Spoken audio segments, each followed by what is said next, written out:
Welcome to the deep dive. Great to be here. Today, we are taking a stack of source material focused squarely on atmospheric pressure systems. Yep. The real drivers of day-to-day weather. Our mission, well, it's to cut through the noise, pull out the absolute essential knowledge you need. And hopefully build a really solid understanding of these critical weather makers.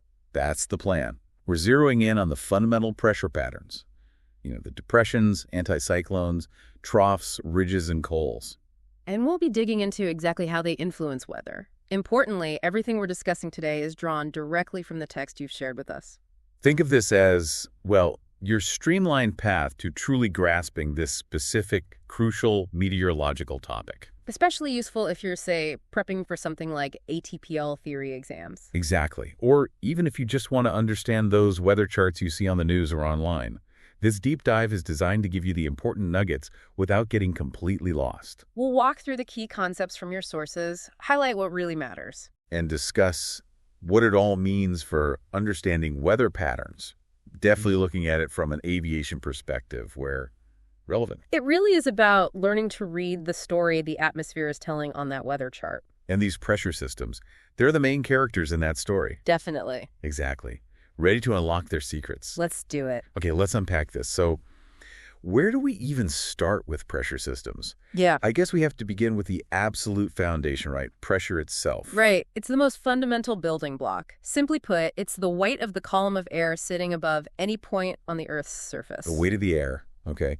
And when we look at a weather chart, these aren't just abstract numbers scattered around. No, not at all. They're translated into meaningful patterns using these lines called isobars. Isobars. Okay, what exactly are they doing? Isobars are simply lines drawn on a chart that connect all the points where the atmospheric pressure is exactly the same at that specific time. So, like contour lines on a topographic map, but for pressure. That's a great analogy. And their purpose is incredibly practical, really powerful.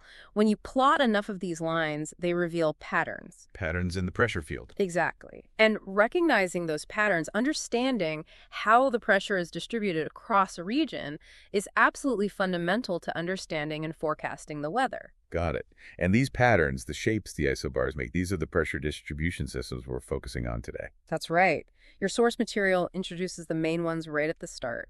Depressions, anticyclones, troughs, ridges, and cols. Those are our main characters. These are the atmospheric features that, well, largely dictate the weather you'll experience on the ground or in the air. And to understand how the wind behaves around these pressure patterns, the source, quite logically, introduces us to a classic meteorological principle, Bayes-Ballott's law. Bayes-Ballott's law.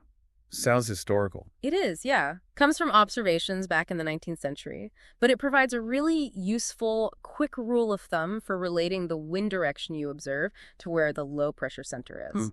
Okay, so what does it state? Your source quotes it directly, right? It does. It says, if an observer stands with his back to the wind in the northern hemisphere, then the low pressure is on his left. Back to the wind, low to the left, in the northern hemisphere. Correct. And as the source briefly mentions, just for completeness, if you happen to be in the southern hemisphere and do the same thing, stand with your back to the wind, the low pressure would be on your right. Same principle, just mirrored. Exactly. It's mirrored because the Coriolis effect, which causes this deflection, works in the opposite direction south of the equator. Now here's something interesting the source points out. It describes this simple law as, and I quote, a useful tool in both the study of wind and altimetry. That is an interesting connection the text makes. It explicitly links it to altimetry.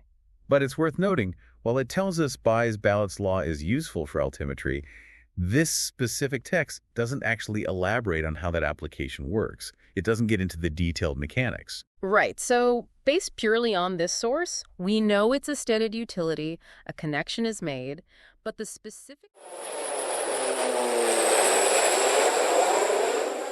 All right.